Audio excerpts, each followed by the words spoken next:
ಎಲ್ರಿಗೂ ನಮಸ್ಕಾರ. ಅನ್ನದಾತ ಸುಖೀಭವ ಕಾರ್ಯಕ್ರಮದ ಸಮಸ್ತ ವೀಕ್ಷಕರಿಗೂ ಈ ವಾರದ ರೆಟ್ರೋ ಟು ಮೆಟ್ರೋ ಕಾರ್ಯಕ್ರಮಕ್ಕೆ ಸ್ವಾಗತ ಸುಸ್ವಾಗತ. ಇದು ಜರ್ನಿ ಆಫ್ ಕನ್ನಡ ಸಿನಿಮಾ.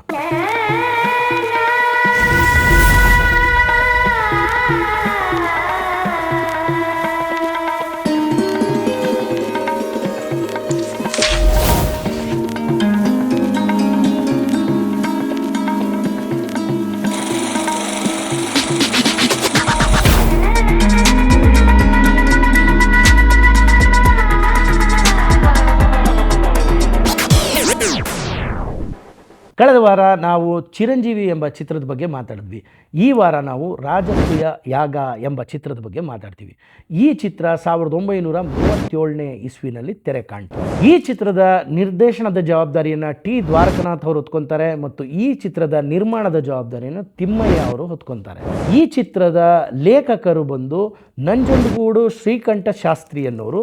ಅವರು ಒಂದು ಪುಸ್ತಕ ಬರೀತಾರೆ. ಆ ಪುಸ್ತಕದ ಆಧಾರಿತ ಈ ಚಿತ್ರ ಆಗಿದೆ. ಈ ಚಿತ್ರಕ್ಕೆ ಸಂಗೀತವನ್ನು ನೀಡಿದವರು HR ಪದ್ಮನಾಭ ಶಾಸ್ತ್ರಿ ಅವರು ಮತ್ತು ಈ ಚಿತ್ರದ ಛಾಯಾಗ್ರಹಣವನ್ನು ಮಾಡಿದವರು ಬಮ್ಮನ್ ಡಿ ಇರಾನಿ ಅವರು. ಈ ಚಿತ್ರದ ಎಡಿಟರ್ MV ರಾಮನ್ ಅವರು ಮತ್ತು ಈ ಚಿತ್ರವನ್ನು ಮೈಸೂರು ಸೌಂಡ್ ಸ್ಟುಡಿಯೋಸ್ ಅನ್ನೋದರಲ್ಲಿ ಕೆಲಸ ಮಾಡಿರ್ತಾರೆ.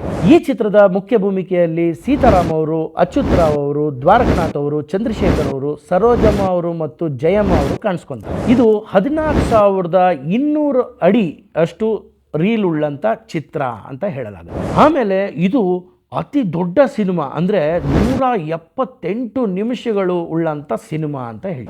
ಈ ಚಿತ್ರದ ಸೆನ್ಸಾರ್ ಡೇಟ್ ಕೂಡ ಸಿಕ್ಕಿದೆ ನಮಗೆ. ಅಂದರೆ ಇದುವರೆ ತನಕ ಮಾತಾಡಿದ ಚಿತ್ರಗಳ ಬಗ್ಗೆ ಸೆನ್ಸಾರ್ ಬಗ್ಗೆ ನಾವು ಮಾತಾಡಿರಲಿಲ್ಲ, ಬಟ್ ಈ ಚಿತ್ರದಲ್ಲಿ ಸೆನ್ಸಾರ್ ಆಗಿರೋ ಮಾಹಿತಿ ಕೂಡ ಇದೆ. ಇದು ಫೆಬ್ರವರಿ 4ನೇ ತಾರೀಕು 1937ರಂದು ಸೆನ್ಸಾರ್ ಆಗಿದೆ ಎಂಬ ಮಾಹಿತಿ ಇದೆ. ಈ ಚಿತ್ರ ಬೆಂಗಳೂರಿನ ಅಂದಿನ ಪ್ಯಾರಾಮೌಂಟ್ ಚಿತ್ರಮಂದಿರದಲ್ಲಿ ಬಿಡುಗಡೆ ಕಾಣುತ್ತೆ. ನಂಜನಗೂಡು ಶ್ರೀಕಂಠ ಶಾಸ್ತ್ರಿ ಅವರು ಒಂದು ಪುಸ್ತಕ ಬರೆದಿರ್ತಾರೆ. ಆ ಪುಸ್ತಕವನ್ನು ಆಧಾರಿತವಾಗಿ ಈ ಚಿತ್ರನ ಮಾಡಿರ್ತಾರೆ. ಇದು ಮಹಾಭಾರತದಲ್ಲಿ ಪಾಂಡವರು ಕಾಂಡವವನ್ನು ದಹಿಸಿ ಇಂದ್ರಪ್ರಸ್ಥವನ್ನು ನಿರ್ಮಾಣ ಮಾಡ್ತಾರೆ. ಅಲ್ಲಿಗೆ ದುರ್ಯೋಧನನ್ನು ಆಹ್ವಾನಿಸ್ತಾರೆ ಇಂದ್ರಪ್ರಸ್ಥಕ್ಕೆ. ಆವಾಗ ದುರ್ಯೋಧನ ಬಂದು ಆ ವೈಭವವನ್ನು ನೋಡಿ ಅವನಿಗೆ ಹೊಟ್ಟೆಯಲ್ಲಿ ಉರಿ ಬಂದು ಅವನು ಅಲ್ಲಿ ಜೊತೆಗೆ ಅವನಿಗೆ ಅವಮಾನ ಕೂಡ ಆಗುತ್ತೆ ದ್ರೌಪದಿಯಿಂದ ಅಂತ ಹೇಳಲಾಗುತ್ತೆ. ಆ ಒಂದು ಸನ್ನಿವೇಶದ ನಂತರ ನಡೆಯುವಂಥ ಕಥೆನೇ ರಾಜಸೂಯ ಯಾಗ. ರಾಜಸೂಯ ಯಾಗ ಎಂಬ ಚಿತ್ರ ನಮ್ಮ ಮಹಾಭಾರತದ ಪೌರಾಣಿಕ ಘಟನೆಗಳನ್ನು ಉಳ್ಳಂಥ ಚಿತ್ರ. ಇದರಲ್ಲಿ ಧರ್ಮ, ರಾಜಕೀಯ, ಅಹಂಕಾರ ಮತ್ತು ದೈವ ನ್ಯಾಯಗಳ ಸಂಗಮ ಅಂತಲೇ ಹೇಳ್ಬೋದು. 1947ನೇ ಇಸ್ವಿಲಿ ಈ ಸಿನಿಮಾ ತಿರ್ಗಾ ರಿಲೀಸ್ ಕಾಣುತ್ತೆ ಮಸ್ಕಟ್ ಎಂಬ ಲಾಂಛನದಡಿ. ಬನ್ನಿ ಈ ಚಿತ್ರದ ಹೈಲೈಟ್ಸ್ ನೋಡ್ಕೊಂಡು.